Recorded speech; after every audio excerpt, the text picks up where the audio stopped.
Hey everyone, welcome to my YouTube channel.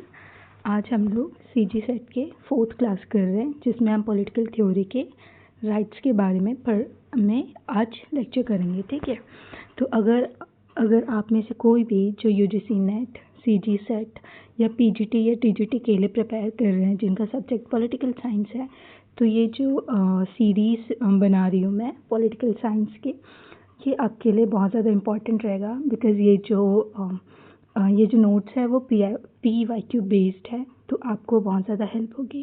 So let's begin.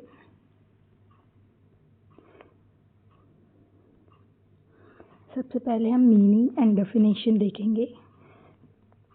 तो अधिकार क्या है? ये मानव जीवन की वे सामाजिक परिस्थितियाँ एवं दावे हैं जिनके बिना कोई भी व्यक्ति अपने व्यक्तित्व का पूर्ण विकास नहीं कर सकता। तो राइट्स क्या है? Rights are those social condition of human life without which no man can seek in general to be himself at his best. मतलब अगर व्यक्तित्व को अपने पूर्ण विकास करना है तो उसे किसकी ज़रूरत पड़ेगी? अधिकार की ज़रूरत पड़ेगी। तो यहाँ पे हेरोल्ड लास्की, इनके जो डेफिनेशन है वो PYQ क्वेश्चन है।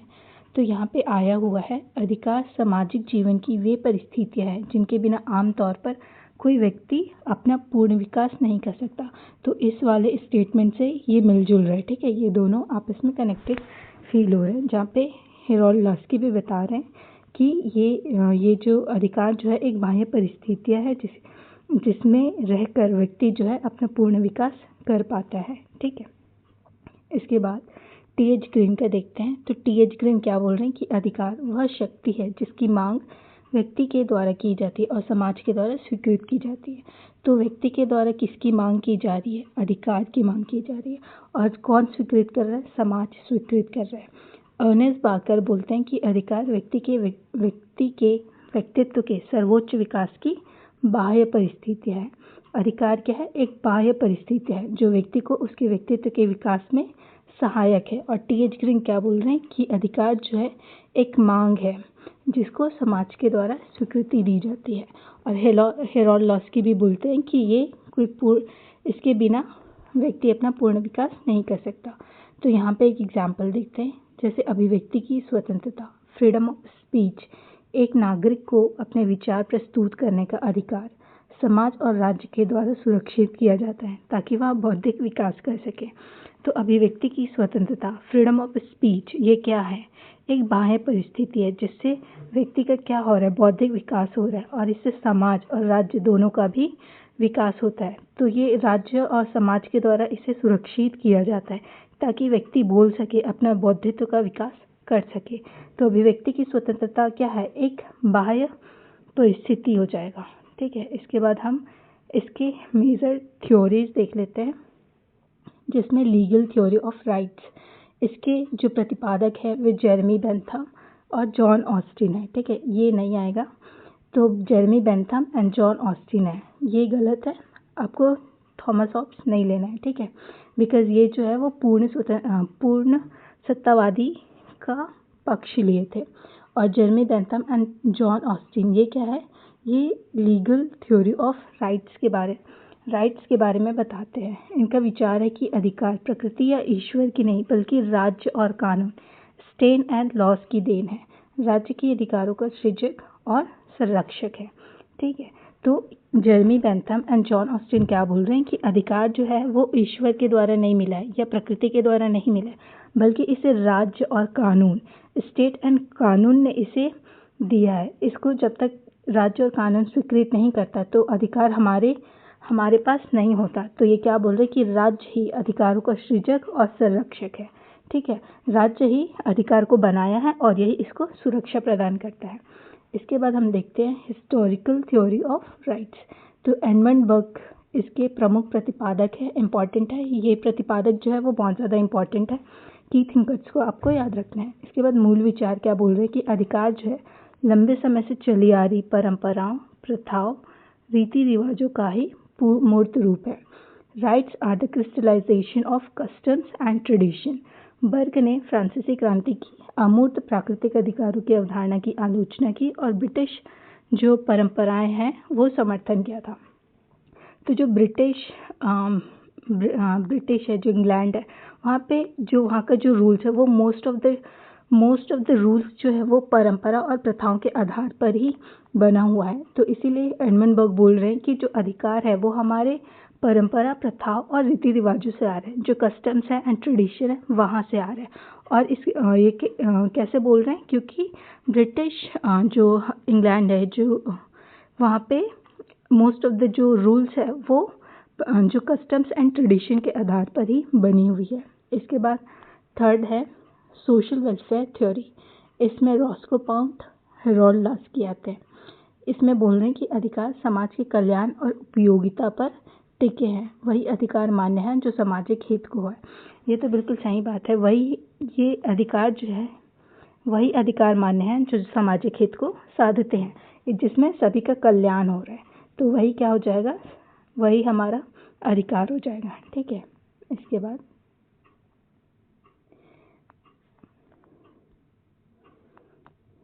इसके बाद हम देखेंगे nature and classification of rights. तो यहाँ पे जैसे हमने लिबर्टी में negative liberty and positive liberty के बारे में पढ़े थे, वहाँ यहाँ पे भी पॉजिटिव एंड नेगेटिव लिबर्टी है। ठीक है। तो नेगेटिव अधिकार क्या हो जाएगा, नेगेटिव राइट्स क्या हो जाएगा, ये भी राज्य के हस्तक्षेप का अभाव होगा। यह राज्य पर प्रतिबंध लगाता है, जैसे जीवन का अधिकार हो गया, स्वतंत्रता हो गया, संपत्ति का अधिकार।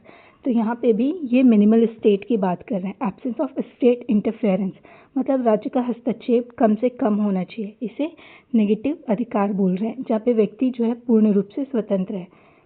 इसके बाद सकारात्मक अधिकार। सकारात्मक अधिकार में क्या हो रहा है कि राज्य द्वारा अवसर और सहायता प्रदान की जा रही है, अवसर और सहायता प्रदान की जा रही है राज्य के द्वारा। जैसे शिक्षा का अधिकार हो गया, स्वास्थ्य हो गया, रोजगार हो गया। तो जो बेसिक नीड्स हमें गवर्नमेंट के द्वारा प्रोवाइड की करवाई जा रही है वो पॉजिटिव अधिकार में आ जाएगा। ठीक है, पॉजिटिव राइट्स में आ जाएगा। और नेगेटिव राइट्स क्या होगा, जहाँ पे राज्य का हस्तक्षेप कम होगा, जहाँ पे व्यक्ति को खुला छोड़ दिया जाएगा, व्यक्ति अपने मन के अकॉर्डिंग करेगा। ठीक है। यहाँ पे PYQ आया हुआ है, जैसे हाफिल्ड ने अधिकारों को 4 युग्मों में बांटा हुआ है। अधिकार जो है एक ड्यूटी की तरह देखा, और प्रिविलेज लिबर्टी, विशेष अधिकार स्वतंत्रता। अगर ये है, अगर किसी को ज़्यादा विशेष अधिकार मिल रहा है, विशेष लिबर्टी मिल रहा है, ठीक है, मतलब सभी को समान नहीं है, सभी को समान तरीके से नहीं देखा जा रहा है, कुछ को प्रिविलेज बोल रहे हैं और कुछ को कम। तो इसमें क्या होता है, अधिकार जो है वो हनन हो जाता है। अगर सभी लोग को समान अधिकार मिल रहे हैं तो सभी का एक ड्यूटी हो जाता है कि वो दूसरे के अधिकार का हनन नहीं करेगा। लेकिन अगर एक इंसान को प्रिविलेज मान रहे हैं तो उससे दूसरे के अधिकार का हनन होता है। तो इसलिए बोल रहे हैं कि अधिकार की हीनता हो रही है। यहाँ पे पावर, तो यहाँ पावर किसके साथ आता है, लिएबिलिटी के साथ आता है, दायित्व के साथ आता है, एक रिस्पॉन्सिबिलिटी के साथ आती है। जैसे इंडिया में हम गवर्नमेंट को लेके आते हैं पार्टी में, ठीक है, रूलिंग पार्टी बनाते हैं, तो उस रूलिंग पार्टी किसके साथ आता है, उसको शक्ति तो मिलता ही है, लेकिन साथ में उसका दायित्व होता है कि वो इस देश को, इस नेशन को के विकास में सबसे ज़्यादा काम करे। इस देश का जो विकास का काम है वो किसके ऊपर आ जाता है, वो उस गवर्नमेंट के ऊपर आ जाता है जो सत्ता में आती है, जो रूलिंग पार्टी बनती है। तो पावर क्या है, पावर जब आएगा मतलब एक दायित्व लेके आएगा, एक रिस्पॉन्सिबिलिटी लेके आएगा। ठीक है। इसके बाद इम्यूनिटी, ये जो है उन्मुक्ति जो है, अक्षमता एक डिसेबिलिटी के रूप में आती है। तो आपको ये याद रखना है कि हाफिल जो है इनका जो 4 युग्म है, 4 पेयर्स है।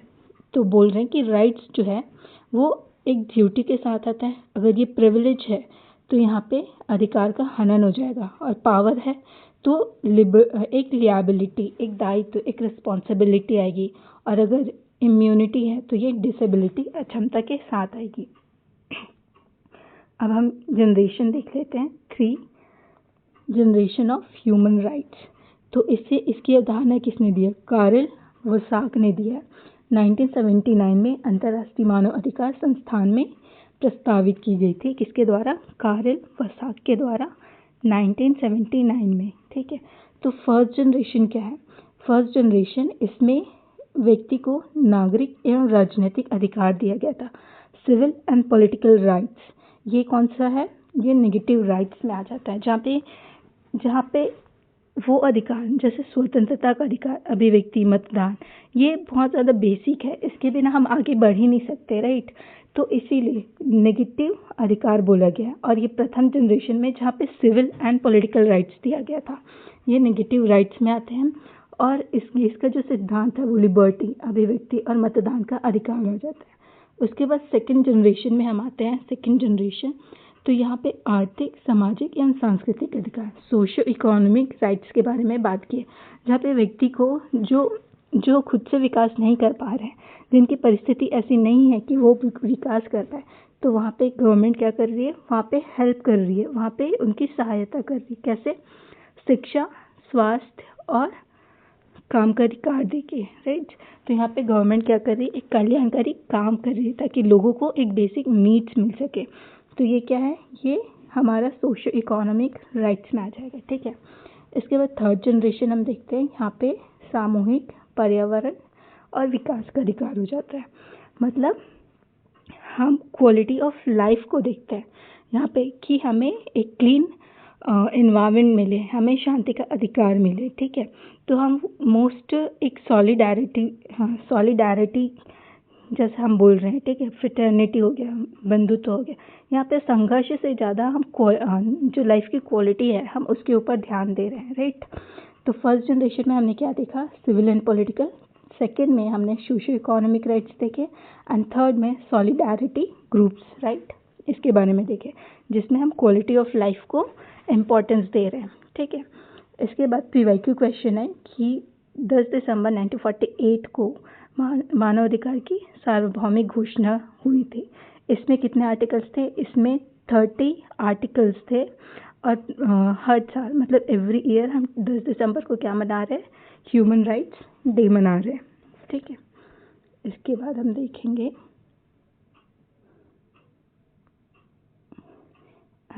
नेचुरल राइट्स की थ्योरी पे देखेंगे, ठीक है। तो नेचुरल राइट्स थ्योरी क्या है, इसके जो की थिंकर है वो जॉन लॉक आ जाएंगे और ये प्राकृतिक अधिकारों के पिता कहलाते हैं, ठीक है। तो जॉन लॉक कौन है? प्राकृतिक अधिकार, जो हमारे नेचुरल राइट्स है उसके प्रवर्तक है, ठीक है। इसमें इन्होंने 3 राइट्स की बात की, 3 नेचुरल राइट्स की बात की, किन्होंने? जॉन लॉक ने किया। तो इसमें आएगा right to life, right to liberty, right to property, है ना, जिसमें मोस्ट इम्पॉर्टेंट हमारा आता है राइट टू प्रॉपर्टी। उन्होंने राइट टू प्रॉपर्टी को सबसे पहले रखा। तो ये क्या जगह, लॉक जो है subsumed life and liberty under the broader concept of power property, state is created to protect this rights. तो स्टेट किस लिए आ रहा है, ये जो 3 बेसिक हमारा ये तो जो 3 राइट्स है ना, उसके प्रोटेक्शन के लिए कौन आ रहा है? स्टेट आ रहा है। तो स्टेट को हम लेके आ रहे हैं कि हम ये प्रॉपर्टी को प्रोटेक्ट कर पाए, ये राइट्स को प्रोटेक्ट कर पाए। इसके लिए लॉक ने कहा कि स्टेट सिर्फ और सिर्फ इसके प्रोटेक्शन के लिए आएगा, ठीक है। इसके बाद बेंथम ने प्राकृतिक अधिकारों के सिद्धांत का कड़ा खंडन किया और इसे अलंकारिक बकवास, नॉनसेंस अपॉन स्टिल्स, किसने कहा? तो बेंथम ने कहा। तो ये जो स्टेटमेंट है नॉनसेंस अपॉन स्टिल्स, किसने कहा, किसको कहा? प्राकृतिक अधिकार को कहा, लॉक के प्राकृतिक अधिकार को, ठीक है। जो नेचुरल राइट्स जो लॉक ने दिया है उसे बेंथम ने क्या कहा कि नॉनसेंस अपॉन स्टिल्स है, ये कहा। और इन्होंने कहा कि अधिकार जो है केवल कानून के साथ आता है, अगर कानून नहीं है तो हम यहाँ पे अधिकार बिना कानून के अधिकार नहीं हो सकता, इन्होंने कहा। तो अधिकार किसके साथ आ रहा है? अधिकार केवल कानून की देन है, बिना कानून के अधिकार नहीं हो सकता, ठीक है। और नेचुरल राइट्स को इन्होंने नॉनसेंस अपॉन स्टिल्स कहा, ठीक है। हम एग्जाम्पल देखें तो जो अमेरिका का स्वतंत्रता की घोषणा जो 1776 और फ्रांसीसी क्रांति जो हुई थी 1789, तो मनुष्य एवं नागरिक के अधिकारों का घोषणा पत्र, ये किसके ऊपर बेस्ड था? तो ये था लॉक के जो नेचुरल राइट्स है उसके ऊपर आधारित था। तो ये क्वेश्चन भी आता है और एग्जाम्पल भी है, ठीक है। तो आपको इसको अच्छे से याद रखना है। इसके बाद हम देखें तो कुछ बुक्स और कॉन्सेप्ट जो एग्जाम पॉइंट ऑफ व्यू से बहुत ज़्यादा इम्पॉर्टेंट हो जाता है, ठीक है। तो यहाँ पे सेल्फ ओनरशिप एंड लिबर्टेरियनिज्म, तो रॉबर्ट नॉजिक, इनका जो कॉन्सेप्ट है वो बहुत ज़्यादा इंपॉर्टेंट हो जाता है। इनकी जो बुक है अनार्किस्ट स्टेट एंड यूटोपिया 1974, तो नॉजिक ने स्टेट को क्या माना है, नाइट वॉचमैन स्टेट का और रात्रिकालीन प्रहरी, ठीक है, का समर्थन किया और संपत्ति के असीमित पुनर्वितरण का विरोध किया। अगर वो पुनर्वितरण कर भी रहे तो क्या होना चाहिए, वैध होना चाहिए, वैलिड होना चाहिए, लीगली बाइंड होना चाहिए, राइट। तो असीमित वितरण का ये विरोध कर रहे हैं और संपत्ति को इन्होंने क्या कहा, प्रॉपर्टी को भी इन्होंने इम्पोर्टेंस सबसे ज़्यादा दी है। इसके बाद रोनाल्ड डॉकिन का राइट एज ट्रायम्फ के रूप में आता है, ठीक है।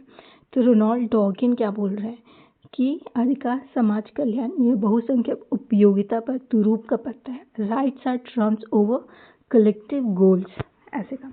इसके बाद नारीवादी जो दृष्टिकोण है, सुजान मूलर ओकेन, इन्होंने justice, gender and the family 1989 में इन्होंने कहा कि पारंपरिक अधिकारों ने परिवार और निजी क्षेत्र में महिलाओं के शोषण की उपेक्षा की। तो पर्सनल इज पॉलिटिकल, तो यहाँ पे सबसे ज़्यादा इंपॉर्टेंट क्या हो जाएगा, personal is political, Susan Moller Okin की book justice, gender and the family 1989, ठीक है। और इन्होंने पारंपरिक अधिकारों ने परिवार और निजी क्षेत्र में महिलाओं के शोषण की उपेक्षा की है। तो जो निजी क्षेत्र में वहाँ पे महिलाओं का सबसे ज़्यादा शोषण होता है, ऐसा ओकिन ने कहा। और इन्होंने कहा कि पर्सनल इज पॉलिटिकल, तो ये स्टेटमेंट आता है कि पर्सनल इज पॉलिटिकल किसका स्टेटमेंट है, तो ये किसका है, सुजान मूलर ओकिन, और इनकी book justice, gender and the family 1989, इसको आपको याद रखना है, ठीक है। तो let's summarise this quick revision, ठीक है। तो यहाँ पे हमने लॉक का क्या पढ़ा था, हमने लॉक का क्या देखा था, लॉक का हमने 3 राइट्स देखा था, ठीक है, लाइफ, लिबर्टी एंड प्रॉपर्टी, जिसमें ये क्या है, नेचुरल राइट्स है। और जो अमेरिका का जो स्वतंत्रता घोषणा पत्र है और फ्रांसीसी क्रांति, तो वहाँ का जो लिया गया है वो कहाँ, किससे लिया गया है, लॉक के प्राकृतिक अधिकारों को लिया गया। जो लॉक का कॉन्सेप्ट है नेचुरल राइट्स का, उससे उन्होंने अपनाया है, ठीक है। तो ये क्वेश्चन आएगा। इसके बाद बेंथम ने क्या कहा कि नॉनसेंस अपॉन स्टिल्स, ये क्या है, लीगल राइट को मानते हैं, ये यूटिलिटेरियन को मानते हैं, उपयोगितावाद को मानते हैं, ठीक है, यूटिलिटेरियनिज्म को मानते हैं और लीगल राइट्स को मानते हैं। ये बोलते हैं कि अधिकार तभी आएगा जब कानून होगा। इसके बाद बर्ग क्या बोलते हैं, बर्ग इन्होंने हिस्टोरिकल थ्योरी को माना और इन्होंने कहा कि राइट्स कैसे आता है, ये हमारी परंपराओं और प्रथाओं से आ रहा है, ठीक है। इसके बाद डॉकिन का टेकिंग राइट्स सीरियसली, ये उनका बुक है, ये इम्पॉर्टेंट है।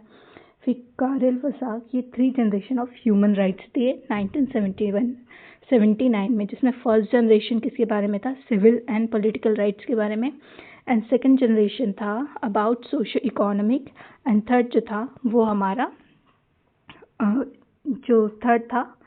हमारा आ जाएगा सॉलिडारिटी ग्रुप राइट्स के बारे में था, जिसमें हमने क्वालिटी ऑफ लाइफ के ऊपर सबसे ज़्यादा फोकस किया था। तो आज के लेक्चर बस इतना ही। आपको ये जो नोट्स है वो पूरा PYQ बेस्ड है, आपको अच्छे से इसे करके जाना है, बिकॉज आप ये पूरा UGC नेट में पूछा गया क्वेश्चन है, तो आपको ये CG सेट में भी बहुत ज़्यादा इंपॉर्टेंट रहेगा आपके लिए। तो CG सेट वाले आपको बहुत अच्छे से इसे करके जाना है, टेक नोट्स एंड बार बार रिवाइज करें, एंड इससे भी ज़्यादा आपको PYQ करते रहना है every single day.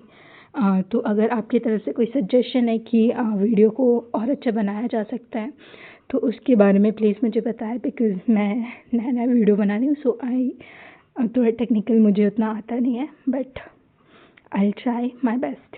Thank you so much. Please do like, share and subscribe to my channel. Thank you.